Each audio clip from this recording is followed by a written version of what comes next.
Hello students, happy morning. Here unit 3 magnetism and magnetic effect of electric current continuation video. Here in this video let me see how a current carrying conductor experience a force when it is placed in a magnetic field. Okay. We know very well in our previous class we learned about Oersted experiment. In that experiment a magnetic compass experience a force when it is placed nearby a current carrying wire. Okay. Here Lorentz found that when a current carrying wire is placed in a magnetic field, okay, here it is a uniform magnetic field.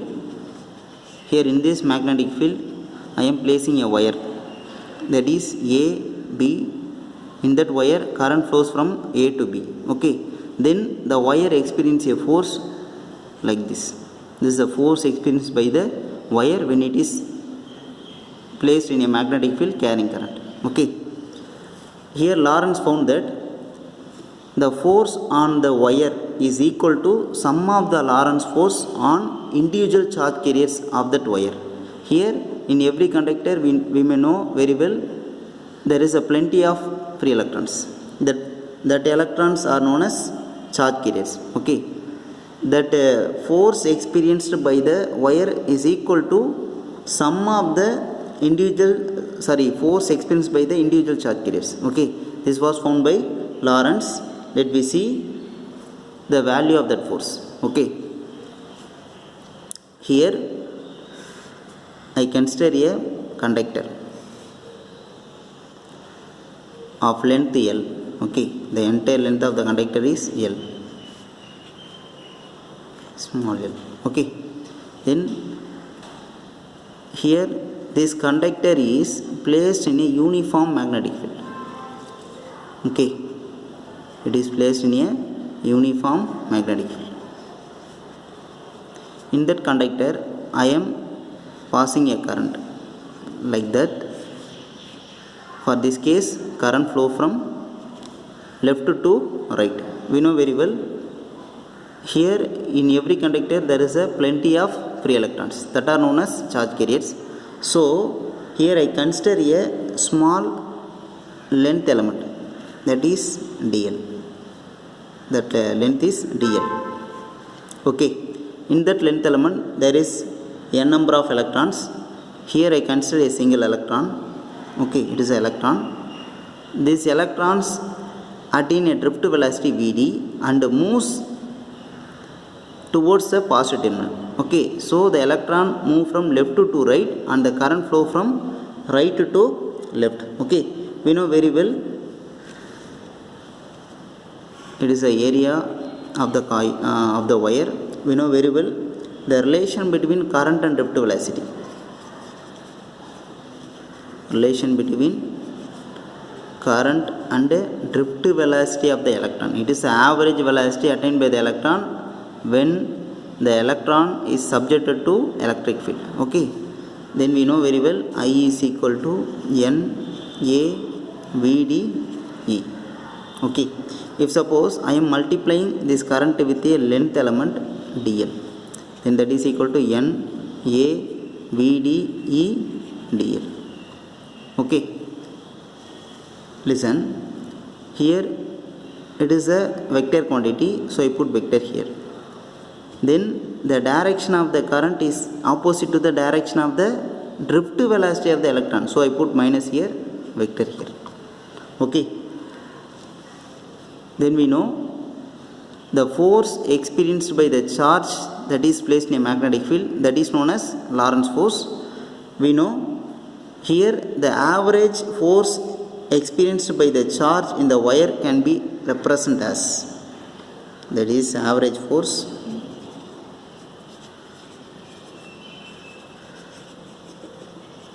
experienced by the charge in the wire. Here the charge means electrons. Okay, that is F vector is equal to, general formula is Q V vector cross B vector. Here it is a electron, so we can write as F vector is equal to minus E V D vector cross B vector, because it is a drift velocity here. Okay, then it is a force experienced by a single electron inside the conductor when it is subjected to electric field. Okay, then we know here n is a number of electrons present per unit volume of the conductor. Okay, then n is equal to capital N by P. Here capital N is a number of free electrons in a small length element dl of volume V. Okay, that is n is a number of free electrons in length element dl of volume V. Okay, we know the formula for volume is here the length is dl and the area is A. Area into length we get volume. Okay, in that volume of length element dl, the number of electron n is equal to n into volume. Okay, we know the formula for volume. Volume is equal to area into length. Okay, then n is equal to n A dl. This is a number of electrons in the length dl of volume V. Okay, then we find the Lorentz force act on a conductor of length dl. Okay, let me see. Here the Lorentz force on the wire of length dl. Okay, here let us calculate the force experienced by this small length element under the influence of magnetic field. Okay, let me see. We know the number of electrons present in that volume of length element dl is n. Then the force experienced by each electron is F vector. Okay, then the Lorentz force can be written as, that is we are considering for small length element, so df vector, that is equal to n cross f vector. Okay, then we can write df vector. We know n is equal to, what is the value of n? N A dl cross f vector. We know the value of f vector, that is minus E Vd vector cross B vector. Okay, then solving this we get df vector is equal to minus n A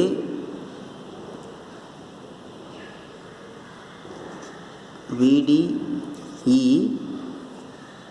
then it became dl cross P vector. We can write in this form.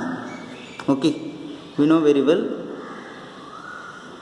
this is a term we already represent, that is I dl vector is equal to minus n A Vd E dl.